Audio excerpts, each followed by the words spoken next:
Bismillahirrahmanirrahim. Assalamualaikum warahmatullahi wabarakatuh. Alhamdulillah hamdan katsiran tayyiban mubarakan fih. Wa ashhadu an la ilaha illallah wahdahu la syarika lah. Wa ashhadu anna Muhammadan abduhu wa rasuluh sallallahu alaihi wa ala alihi wa ashabihi wa man sara ala nahjihi wa iktafa bi atharihi ila yaumi liqa'ihi. Amma ba'du, jamaah sekalian yang dirahmati Allah Subhanahu wa taala, baik Anda yang hadir di majelis ilmu ini yaitu di Musalla Ar-Risalah di Kota Bogor, begitu juga Anda yang kini tengah menyaksikan live dari Hizbah TV. Mudah-mudahan Allah Subhanahu wa taala mengaruniakan kita semuanya rahmatnya dan keberkahan di dalam kehidupan kita. Allahumma amin. Salah satu di antara hal yang akan mengantarkan kepada kasih sayang Allah Subhanahu wa taala dan akan menjadikan hal tersebut mengantarkan kita kepada keberkahan di dalam kehidupan ini, bahkan sampai kehidupan kita di akhirat nanti, adalah dengan kita senantiasa berusaha untuk menuntut ilmu yang disyariatkan oleh Allah Subhanahu wa taala, yang dibawa oleh Rasulnya Muhammad sallallahu alaihi salatu wassalam. Hal demikian itu karena Nabi sallallahu alaihi salatu wassalam mengisyaratkan, bahkan menegaskan dalam salah satu hadisnya, man salaka tariqan yaltamisu fihi al-ilm sahhalallahu lahu bihi tariqan ilal jannah. Barang siapa yang menempuh jalan dalam rangka untuk mencari ilmu, niscaya Allah Subhanahu wa taala akan memberikan kemudahan baginya untuk memasuki surganya. Hal demikian karena ilmu yang dituntut berupa syariat Allah Subhanahu wa taala ini akan membimbing pemiliknya untuk meniti petunjuk-petunjuk Allah Subhanahu wa taala dan Rasulnya, sehingga dengan demikian dia berada di atas jalan yang lurus, jalan yang benar, yang dengan dia meniti jalan yang benar ini akan sampai kepada apa yang menjadi harapannya, apa yang menjadi tujuannya, yaitu kebahagiaan baik di dunia maupun di akhirat nanti. Jamaah sekalian yang dirahmati Allah Subhanahu wa taala, ada sebuah pertanyaan menarik barangkali yang ingin saya kemukakan pada kesempatan sore hari ini. Perhatikan, sore hari ini Allah menurunkan kepada kita semuanya berupa apa? Khususnya di Bogor, saya tidak tahu di daerah yang lain. Berupa apa? Hujan. Hujan itu apa? Air. Hujan itu adalah air. Kalau jamaah saya tanya, apakah setiap kita membutuhkan apa yang namanya air? Jawabannya tentu iya. Tidak ada satupun di antara kita yang tidak membutuhkan air. Itu artinya setiap kita sedemikian membutuhkan air. Kenapa kita butuh air? Pertanyaan yang kedua.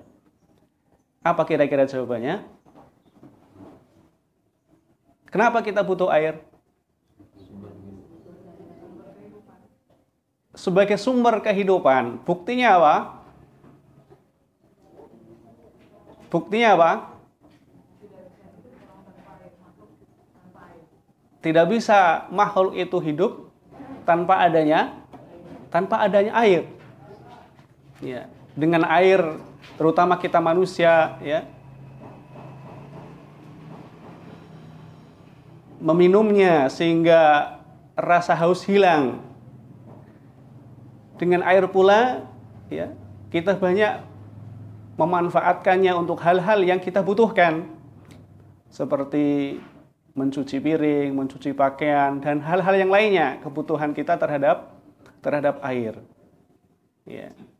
Bayangkan seandainya air itu tidak ada, kira-kira kita bisa hidup enggak? Nampaknya tidak. Kesimpulan sederhana bahwa kebutuhan manusia terhadap air ini sedemikian urgen, sedemikian penting. Seolah-olah air itulah sehingga tadi dikatakan sebagai sumber kehidupan. Maka alhamdulillah Allah Subhanahu wa taala menciptakan itu dan menurunkan itu melalui apa? Hujan. Dan hujan sendiri sebagaimana kita ketahui adalah terjadi karena sebuah proses. Ya. Adik-adik yang masih belajar di SMP atau SMA mengetahui bagaimana proses terjadinya hujan. Ya. Ada sebuah perputaran siklus air. Ya. Melalui apa yang disebut dengan penguapan, kemudian terbentuk awan, kemudian terjadi titik-titik, ya, kemudian pecah, kemudian dibawa oleh angin dan diturunkan oleh Allah Subhanahu wa taala sebagai hujan. Kemudian ada satu hal lagi yang ingin saya tanyakan, kesimpulan tadi, bahwa kita semuanya membutuhkan air. Pertanyaan ketiga, kira-kira kebutuhan apa lagi yang dibutuhkan oleh kita yang tidak bisa lepas dari kita dalam kehidupan ini? Apa jawabannya? Makan. Ya. Makan. Adakah makhluk yang bisa hidup tanpa adanya asupan makanan? Tentu saja beragam. Ada yang makannya nasi, ada yang makannya roti, ada yang makanan pokoknya apa? Hal-hal yang lainnya yang merupakan makanan pokok. Adakah manusia yang bisa hidup tanpa asupan makanan? Jawabannya tidak ada. Itu artinya kesimpulannya manusia membutuhkan makan. Kalau tadi manusia membutuhkan minum terhadap air. Yang kedua, manusia membutuhkan air. Pertanyaan keberapa? Keempat. Adakah kebutuhan lain selain dari air, selain dari makanan yang dibutuhkan oleh kita semuanya sebagai manusia yang tidak bisa kita berlepas diri darinya? Apa kira-kira? Ada enggak? Hah? Udara, oksigen. Ya. Kalau enggak ada oksigen, kita nggak bisa hidup. Ya. Ada lagi nggak selain itu? Tadi sudah disebutkan air, makanan, kemudian udara. Kalau seandainya manusia tidak berpakaian, tidak pakai baju, tidak pakai celana, kira-kira bagaimana? Musim dingin kedinginan, ya enggak? Hujan begini keluar, basah, nanti meriang begitu ya.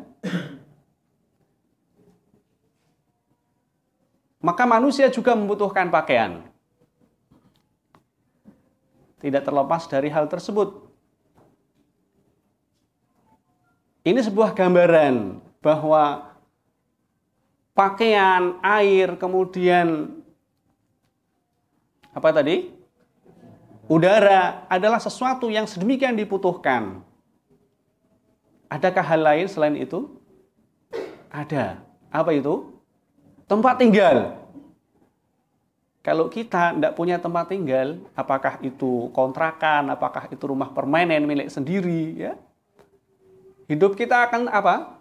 Lontang-lantung ke sana kemari, nomaden, ya, berpindah dari satu tempat ke tempat yang lain.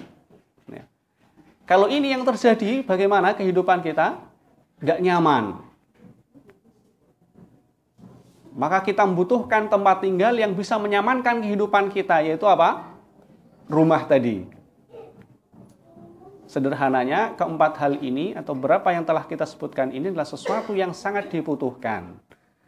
Dibutuhkan secara apa? Secara fisik. Makanan, asupan bagi tubuh kita, minuman juga demikian. Pakaian juga demikian. Kemudian tempat tinggal juga demikian. Udara juga demikian. Ini kebutuhan secara fisik. Yang jika tidak terpenuhi, maka tentu ini akan berakibat tidak baik secara fisik bagi kehidupan seseorang, bahkan secara psikologis. Nah, ketahuilah jamaah sekalian yang dirahmati Allah, ada sebuah kebutuhan yang sifatnya non-fisik, tetapi ini tidak kalah dibutuhkan ketimbang hal-hal tadi yang telah kita sebutkan. Tidak kalah dengan kebutuhan kita terhadap makanan, tidak kalah kebutuhan kita terhadap minuman, tidak kalah kebutuhan kita terhadap tempat tinggal, kemudian juga tidak kalah kebutuhan kita terhadap oksigen. Nah, pertanyaannya, kira-kira apa itu? Sesuatu yang sangat kita butuhkan, yang tidak bisa kita berlepas diri darinya. Yang ini seringkali kita lupakan. Mungkin karena, atau barangkali karena kita tidak tahu bahwa hal tersebut adalah sesuatu yang sedemikian sangat kita butuhkan, lebih daripada sekedar kebutuhan kita terhadap hal-hal yang tadi telah kita sebutkan. Kebutuhan kita terhadap air, kebutuhan kita terhadap pakaian, tempat tinggal, ya, oksigen, dan sebagainya. Apa kira-kira kebutuhan itu? Hah? Kesehatan setelah fisik. Hidayah bukan? Hah? Bukan. Ya, barangkali kawan-kawan dari Hizbah yang membawa hadiah nanti bisa disiapkan ya hadiahnya kalau bisa jawabannya tepat. Tidak tahu hadiahnya apa? Bukan. Bukan. Bukan. Bukan itu yang dimaksud. Bukan pula. Ya. Bukan. Kalau nggak bisa jawab berarti, atau jawabannya nggak tepat, nggak jadi dapat hadiah berarti. Hadiahnya rahasia. Yang bawa kawan-kawan dari Hizbah. Nggak tahu apa bentuknya.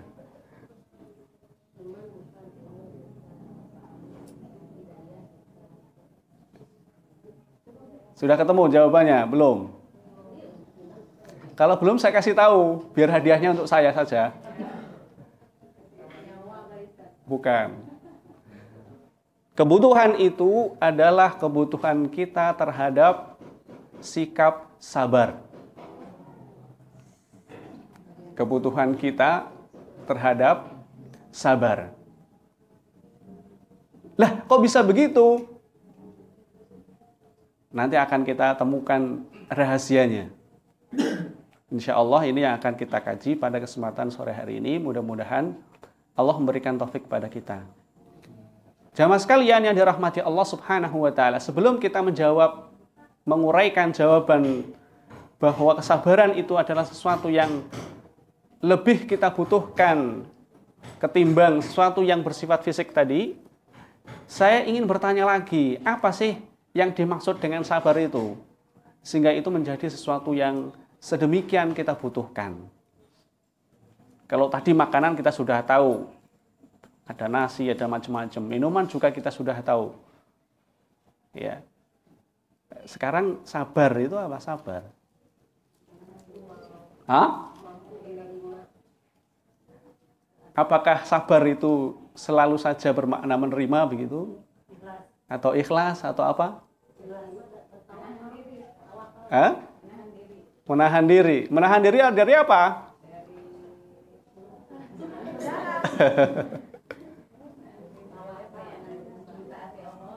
Ya, para ulama rahimahumullahu taala sedikit memberikan penjelasan, ya, menguraikan tentang yang dimaksud dengan as-sabru. Ya. Kata mereka, maksud daripada as-sabru adalah menahan diri dari melakukan sesuatu yang dilarang. Menahan diri dari apa? Melakukan sesuatu yang dilarang. Tentu saja dilarang oleh siapa? Oleh Allah Subhanahu wa Ta'ala. Dan menyapihnya untuk melakukan ketaatan kepada Allah. Berarti sudah ada dua konsep. Konsep yang pertama apa? Menahan diri dari apa? Perkara yang dilarang. Konsep yang kedua, menyapihnya, menuntunnya. Untuk apa? Untuk melakukan ketaatan. Dua konsep ini memberikan kesimpulan kepada kita bahwa sabar itu bisa dalam hal perkara yang terlarang, yang kedua dalam hal ketaatan. Kemudian mereka mengatakan, serta menahan diri dari amarah atau keluh kesah terhadap takdir Allah Subhanahu wa Ta'ala yang tidak terasa atau yang terasa tidak mengenakan. Ya, seperti halnya musibah, ya, ditinggal mati oleh pasangan hidup, kehilangan uang dan lain sebagainya, perkara-perkara yang pada galibnya itu adalah sesuatu yang tidak mengenakan. Siapa ibu di antara kita yang merasa nyaman hatinya, merasa enak hatinya ketika misalnya anak kita yang satu-satunya yang masih lucu-lucunya meninggal dunia? Saya kira tidak ada seorang pun di antara ibu-ibu yang kemudian tidak merasa sedih. Begitu juga bapak. Saya kira juga sama dengan para ibu, karena bapak-bapak juga sudah bekerja keras menunggu kedatangan, ya, yang diidam-idamkan. Kemudian setelah datang dan melalui beberapa saat kemudian dia meninggal dunia, maka tentu ini merasa kehilangan dan itu akan menjadikan hati seorang itu menjadi tidak nyaman, merasa sedih, ya. Itu adalah pada umumnya demikian. Nah, ini adalah definisi singkat atau maksud dari sabar yang tadi kita katakan bahwa hal ini merupakan sesuatu yang jauh lebih kita butuhkan atau tidak kalah pentingnya kebutuhan kita terhadap sabar ini daripada kebutuhan kita terhadap makan, minum, pakaian, dan tempat tinggal. Jadi kesimpulannya, sabar itu dari apa yang diuraikan ini ada 3. Yang pertama apa kira-kira? Ya, menahan diri dari perkara yang dilarang. Yang kedua apa? Menyapihnya untuk melakukan ketaatan. Yang ketiga apa? Sabar dari keluh kesah ketika tertimpa sesuatu yang tidak mengenakan. Nah, ini secara singkat gambaran kesabaran yang tadi kita katakan sesuatu yang sedemikian kita butuhkan. Nah, sekarang kita lihat sejauh manakah kebutuhan kita atau bagaimana ini menjadi sebuah kebutuhan yang sedemikian kita butuhkan. Mari kita sama-sama simak apa yang dikatakan oleh seorang ulama yang bernama Ibnul Qayyim Al-Jauziyah. Di dalam salah satu bukunya, beliau mengatakan, manusia, kata beliau, tidak dapat lepas dari kebutuhan terhadap kesabaran dalam setiap kondisinya. Manusia, kata beliau, tidak dapat lepas dari kebutuhan terhadap apa? Kesabaran. Kapan itu? Dalam setiap kondisinya. Ya, jadi setiap kondisi seorang itu sedemikian ia butuh terhadap kesabaran. Kemudian Ibnu Qayyim rahimahullah memberikan alasan kenapa bisa demikian, bahwa manusia itu tidak bisa lepas terhadap kebutuhan terhadap sabar ini. Beliau mengatakan atau memberikan alasannya begini.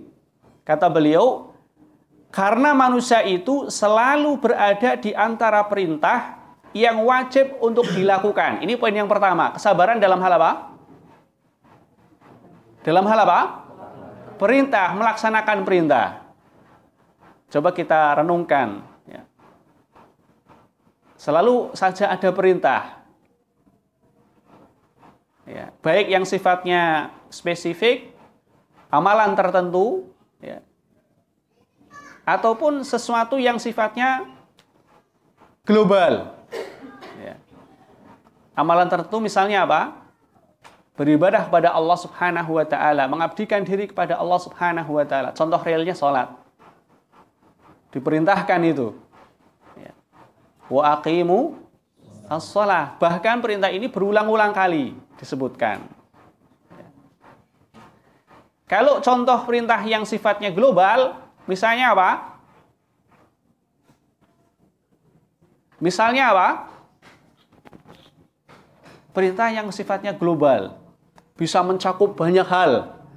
Kalau sholat kan spesifik ya, puasa spesifik juga.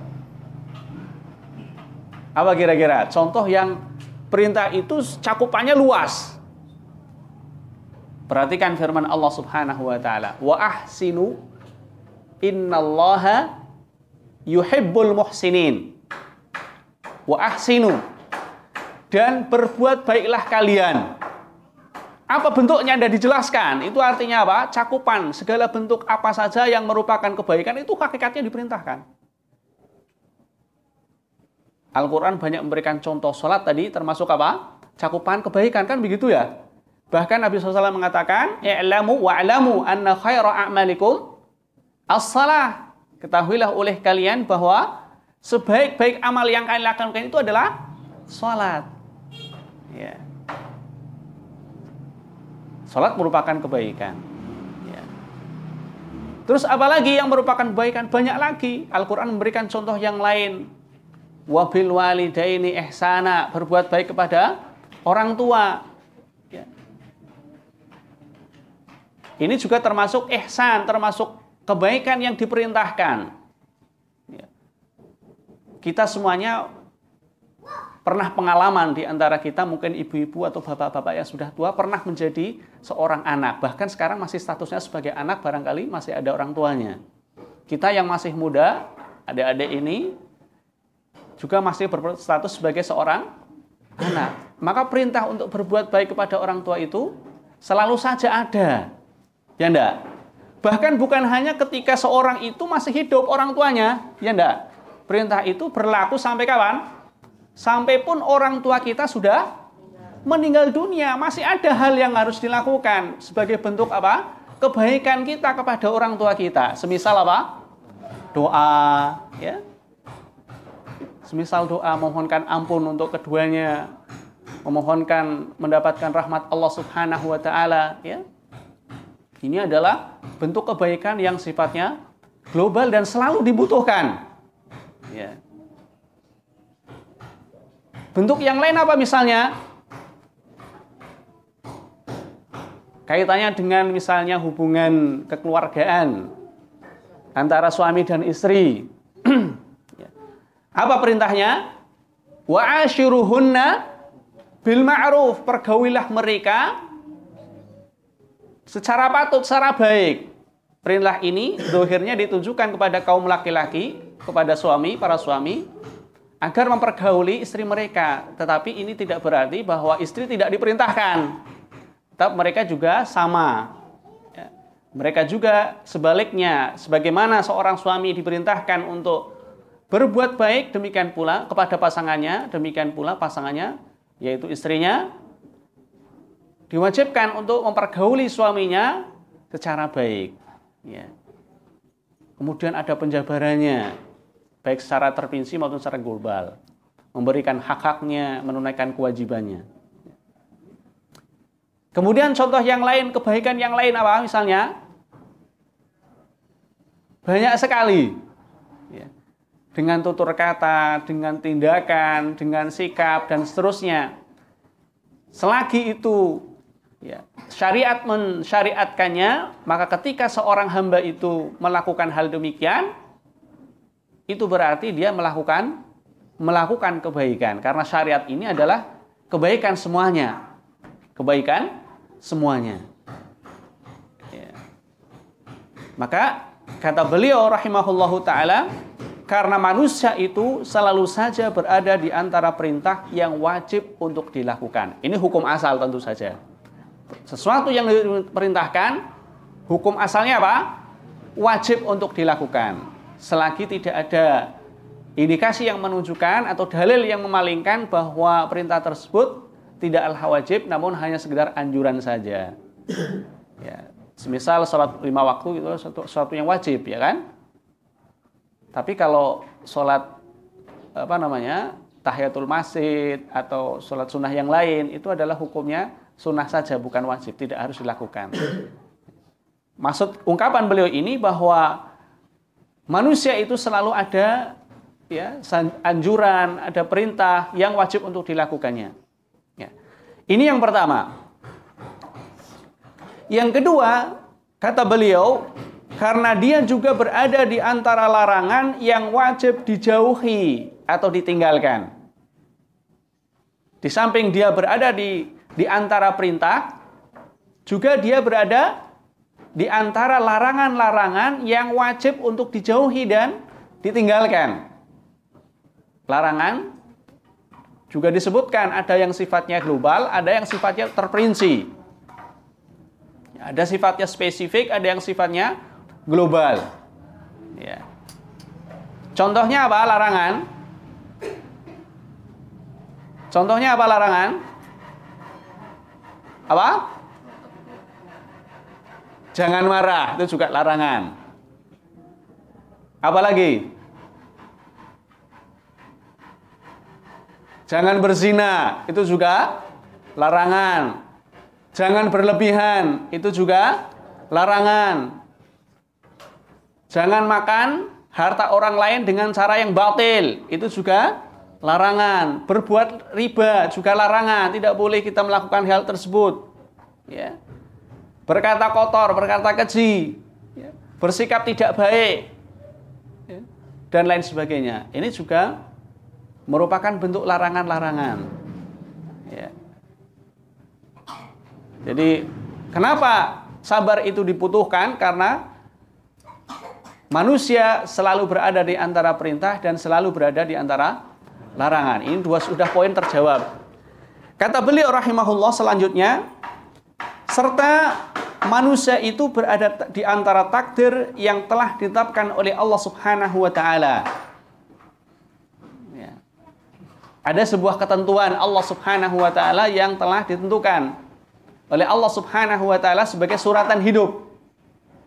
Ya. Bagi manusia, ya. Kadang dia terjatuh ke dalam musibah ini, musibah itu, kekurangan ini, kekurangan itu, dan seterusnya. Ya. Oleh karenanya dia membutuhkan sabar terhadap ketentuan Allah Subhanahu wa taala ini. Ya. Membutuhkan apa? Kesabaran. Kemudian kata beliau, dan juga karena manusia itu dia berada di antara kondisi nikmat yang wajib disyukurinya. Manusia diliputi oleh nikmat, ya. Zahiran wa batinan, baik yang sifatnya zahir, yang nampak, ya, yang kelihatan, yang bisa dirasakan oleh panca indera, maupun yang tersembunyi, yang tidak kelihatan, yang kasat mata, tidak kelihatan oleh mata, ya, tapi bisa dirasakan. Ya. Banyak sekali nikmat yang Allah Subhanahu wa taala berikan. Dan kalau ditanya tentu jawabannya tidak akan bisa menghitung berapa jumlah kenikmatan Allah. Tentu jawabannya sangat banyak. Saking banyaknya kita tidak bisa menghitungnya. Oleh karenanya Allah mengatakan wa in ta'uddu ni'matallahi la tuhsuha. Kalau kalian berusaha untuk menghitung berapa jumlah nikmat yang Allah karuniakan, niscaya kalian tidak akan bisa menghinggakannya.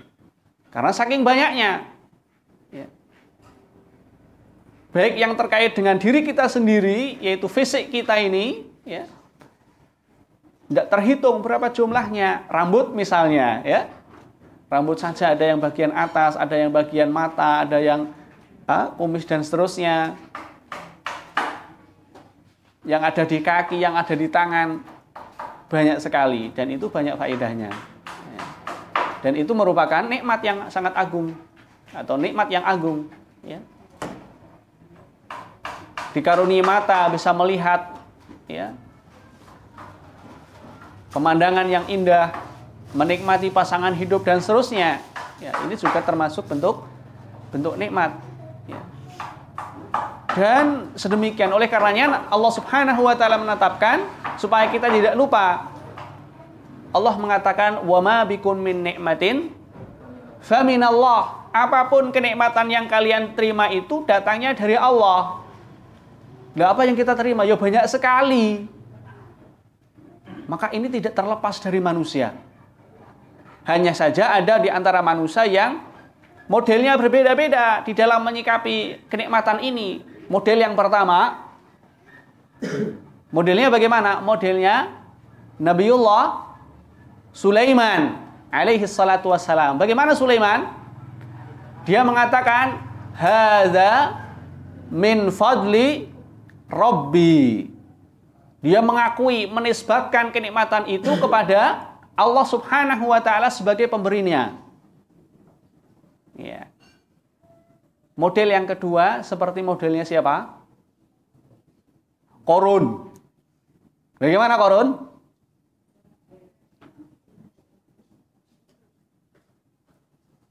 Bagaimana Qarun? Allah mengatakan bagaimana tentang dia? Aku dapatkan ini semuanya karena apa? Kepandaianku. Dia lupa kepada siapa? Pemberiannya. Artinya dia menolak penisbatan nikmat itu kepada Allah, tapi dia menisbatkan kepada dirinya sendiri. Ya, ini dua model. Ada yang mengakui kenikmatan itu dari sisi pengakuan terhadap nikmat, ada dua. Yang pertama mengakui kenikmatan, yang kedua tidak mengakui. Ya. Terus model yang lain bagaimana? Terkait dengan, ya, kalau tadi prinsip keyakinannya, yang kedua terkait dengan prinsip amaliyahnya. Mensikapi nikmat tadi. Boleh jadi, ya, orang-orang yang mengakui bahwa itu adalah nikmat dari Allah memiliki sikap yang sama seperti halnya orang-orang yang tidak mengakui kenikmatan itu dari Allah. Demikian pula sebaliknya. Orang yang tidak mengakui nikmat itu datang dari Allah boleh jadi dalam hal menyikapi bagaimana dia memperlakukan nikmat itu memiliki kesamaan dengan orang yang mengakui bahwa itu adalah nikmat dari Allah. Bagaimana? Sama-sama menggunakannya untuk apa? Untuk perkara yang tidak diridhoi oleh Allah Subhanahu wa taala. Kalau tadi jelas orang yang tidak mengakui, dia akan apa? Semaunya sendiri. Kan begitu ya. Kalau orang dapat sesuatu, terus dia merasa bahwa itu adalah hasil jerih payahnya, kan biasanya ya terserah gue mau ngapain aja. Ya enggak? Iya. Mau beli narkoba kayak, mau beli rokok kayak, mau beli apa saja terserah yang punya, kan gitu. Ya. Mungkin orang-orang yang mengakui masih pikir-pikir ini rezeki dari Allah ini. Ya. Maka harusnya digunakan untuk perkara yang diridhoi oleh Allah Subhanahu wa taala. Itu pun terkadang apa? Jatuh ke dalam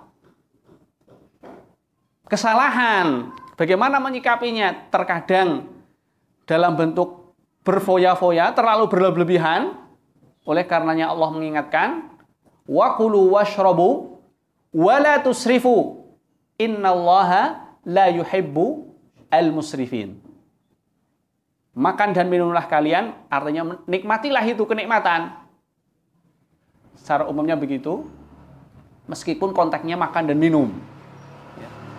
Wala tusrifu, jangan berlebihan. Meskipun ayat ini gandengannya dengan soal makan dan minum, tapi ini juga berlaku umum dalam segala hal, tidak boleh berlebihan. Kenapa? Allah memberikan alasan. Innallaha la yuhibbu al-musrifin. Karena Allah Subhanahu wa taala tidak mencintai, tidak menyukai orang-orang yang berlebih-lebihan. Karena sifat berlebihan ini dia keluar dari jalur yang telah ditentukan. Dia menyikapi nikmat itu tidak benar. Harusnya bagaimana? Ya, secara proporsional, ya, sesuai dengan apa? Jalur yang telah ditentukan, tidak berlebihan. Apalagi kemudian apa? Bersikap mubadir. mendayagunakan harta di jalan-jalan yang apa? Yang dimurkai oleh Allah Subhanahu wa taala. Nah, ini biasanya nanti sekarang bulan apa sekarang? Desember, tanggal nasionalnya ya, bulan nasionalnya. Kalender Samsiahnya ya. Bulan Desember. Tanggal berapa sekarang? Tanggal 9. Ya, itu artinya sekian hari lagi atau beberapa minggu lagi ya, akan kehadiran apa? Tahun baru Masehi. Apa yang bisa kita saksikan dari fenomena yang ada di masyarakat kita, mulai dari anak kecil, anak muda, sampai pun orang dewasa, orang tua seperti kita yang sudah jenggotan begini. Pemborosan, pemubaziran. Apa bentuknya? Banyak ragamnya. Ada yang sedemikian semangat nabung uangnya, pergi ke pasar, beli apa? Petasan, kembang api. Untuk apa? Dinyalakan nanti, menyambut tahun baru, bergadang di malam hari. Ya enggak? Terus apa lagi?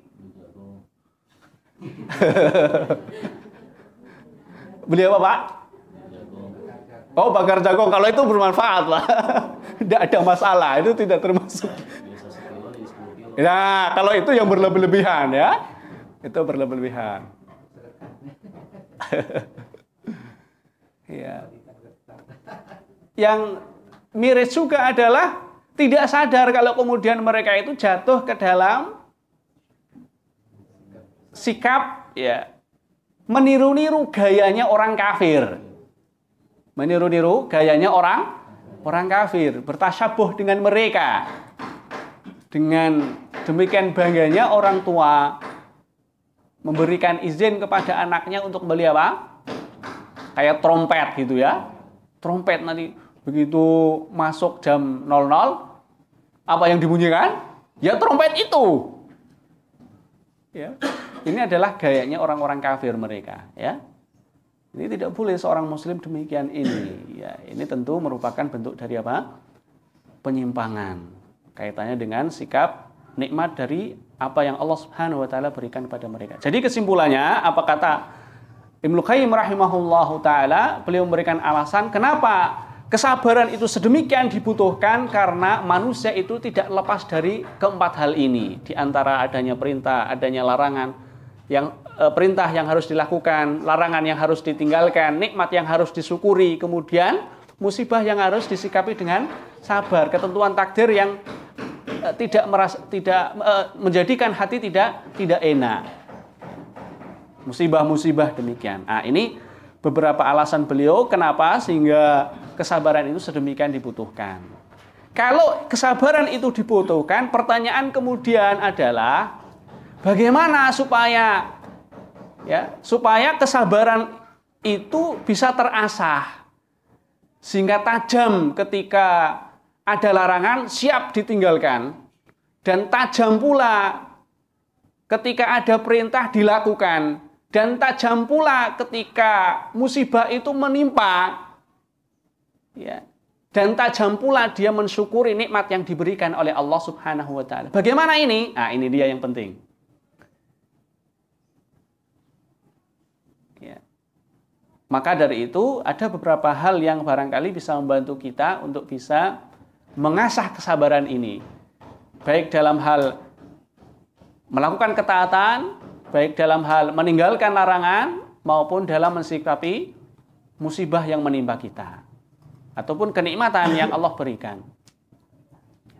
Terkait dengan bagaimana kita mengasah kesabaran terkait dengan adanya larangan, maka di antara caranya adalah kita harus tahu, mengetahui, meyakini bahwa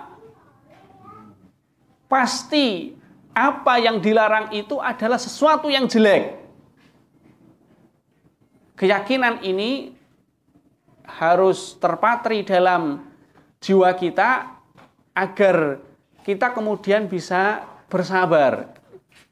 Karena ketika seorang hatinya itu meyakini dengan seyakin-yakinnya bahwa itu adalah sebuah kejelekan, tobiatnya dia tidak akan melakukan perkara yang terlarang tersebut karena dia tahu bahwa itu adalah sesuatu yang buruk akibatnya, yang akan mendatangkan bahaya baik di dunia maupun di akhirat. Sebuah contoh misalnya dalam hal larangan mengkonsumsi sesuatu yang haram. Kita semuanya sepakat bahwa khamr itu ya, sesuatu yang haram, kita dilarang untuk mengkonsumsinya. Innamal khamru wal maisiru wal ansabu wal azlamu rijzun min amali syaitan fajtanibu. Di antara yang disebutkan adalah khamr. Kemudian ditutup dengan ungkapan ijtanibu, tinggalkan dia. Kalau seorang sudah berkeyakinan khamr itu jelek, buruk, maka dia akan terbantu untuk apa? Menjauhinya. Ini tabiat. Ya. Apalagi ketika keyakinan itu memiliki bukti nyata, pengetahuan nyata tentang dampak negatif dari khamr ini. Dia tahu bahwa khamr ini akan merusak akal. Ya. Merusak saraf, merusak badan. Dengan bukti kita saksikan sendiri bagaimana pengaruh khamr ini terhadap orang-orang yang sudah kecanduan. Atau bahkan sekali saja dia mengkonsumsi ini memberikan dampak negatif terhadap dirinya. Ada kita saksikan atau kita dengar berita orang yang minum khamr kemudian apa selanjutnya setelah itu? Mencuri, merampas, merampok. Berbuat sekendaknya tanpa rasa malu. Bahkan ada yang kemudian apa? Menzinai seorang wanita. Atau kalau kedua-duanya mabuk, melakukan perbuatan zina. Ya. Dan hadis telah memberikan sebuah ilustrasi jauh sebelum fakta ini bisa kita lihat di depan mata kita.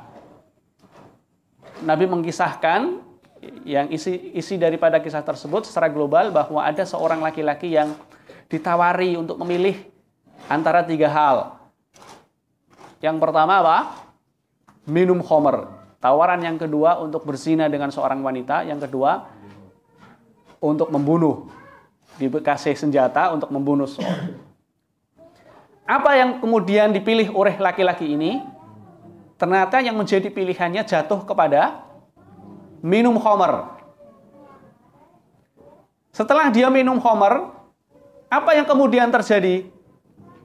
Ternyata dia pun membunuh orang dan berzina dengan seorang wanita. Jadi dia memilih apa? Ummul khaba'ith, induk dari keburukan. Yaitu apa? Khamr ini. Kemudian berakibat hal-hal keburukan yang lain pun dia lakukan. Ini adalah ilustrasi yang dulu pernah digambarkan oleh Nabi SAW dan kita sudah sekarang menyaksikan sendiri atau mendengar berita. Ya. Apakah itu terjadi di daerah kita atau di belahan Nusantara Indonesia ini. Ya. Sedemikian pengaruhnya hal ini, hal yang buruk ini. Maka sekali lagi pengetahuan seseorang, prinsip bahwa ketika dia mengetahui, meyakini bahwa sesuatu yang dilarang itu adalah sesuatu yang jelek, yang buruk, ini akan membantu dirinya, ya, kesabarannya terasah dari apa? Melakukan hal tersebut. Ini prinsip yang pertama. Dan prinsip ini sebetulnya menjadi prinsip yang sangat pokok karena intinya di sini. Berawal dari sinilah, ya, sehingga tidak banyak orang yang kemudian terselamatkan. Karena apa? Memegang prinsip ini bahwa sesuatu yang terlarang itu pasti buruknya. Dia apa? Terbimbing untuk kemudian menjauhi perkara yang buruk tersebut. Ya. Yang kedua, termasuk perkara juga yang membantu seseorang agar kesabarannya terasah dari melakukan perbuatan yang dilarang, adalah merasa malu kepada Allah Subhanahu wa taala.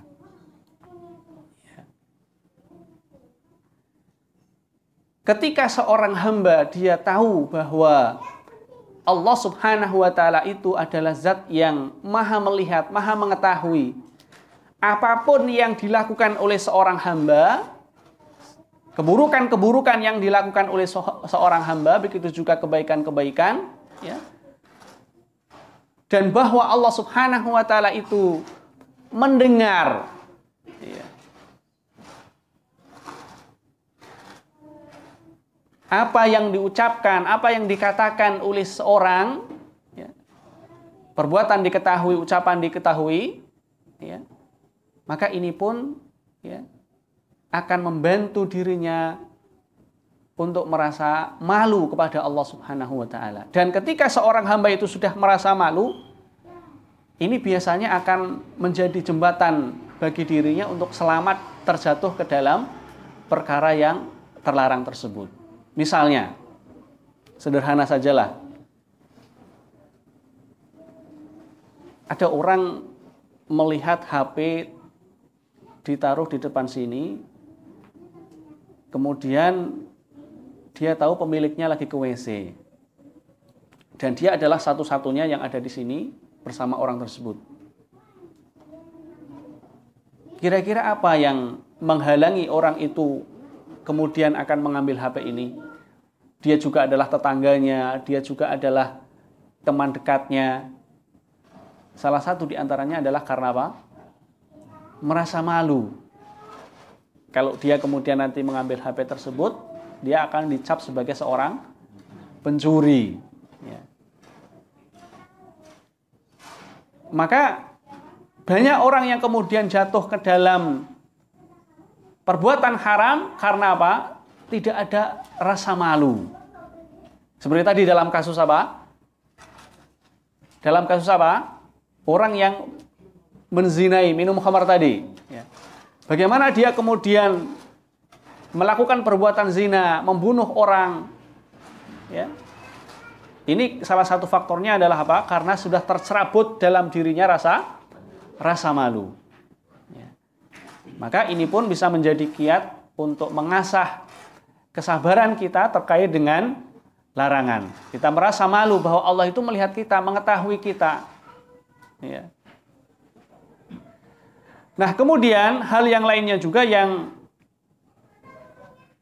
menjadi kiat bagi kita untuk bisa mengasah kesabaran kita terkait dengan perkara yang dilarang adalah rasa takut. Kalau tadi rasa malu, yang ini adalah rasa takut kepada Allah dan siksanya. Ketika misalnya